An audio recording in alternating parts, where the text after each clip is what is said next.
தாய் இல்லாமல் சிறுமிக்கு தாயான மாரியம்மன் கதை பற்றி உங்களுக்கு தெரியுமா?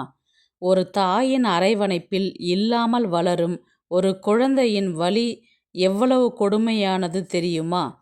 அப்படிப்பட்ட ஒரு பெண்தான் லக்ஷ்மி. வெறும் 3 வயதில் தாயை இழந்தவள்.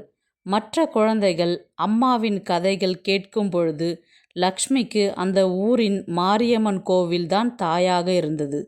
தினமும் கோவிலுக்கு சென்று அம்மனின் சிலையை பார்த்து, அம்மா என்னையும் பாரு, எனக்கும் உன் அன்பு வேணும் என்று குழந்தை அன்போடும் மனதோடும் உருகி வேண்டிப்பாள். அப்படி ஒரு நாள் லக்ஷ்மி கடுமையான காய்ச்சல் வந்தது. மருத்துவமனையில் சென்றும் எந்த பலனும் இல்லை. வீட்டில் யாரும் பெரிதாக அக்கறை காட்டவில்லை. ஆனால் அன்று இரவு ஒரு அதிசயம் நடந்தது.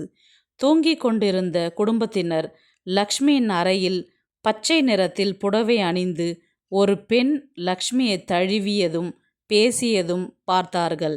அது யார் என்று யாருக்கும் தெரியவில்லை. அடுத்த நாள் காலையில் அவள் காய்ச்சல் இல்லாமல் அவள் நிம்மதியாக எழுந்தாள். அம்மா வந்தாங்க, என்கிட்ட பேசிட்டு போனாங்க, இனி நானே சாப்பிடுவேன் என்று மகிழ்ச்சியோடு சொன்னாள். பச்சை சேலை அணிந்த அந்த பெண்ணை யாராலும் கண்டுபிடிக்க முடியவில்லை.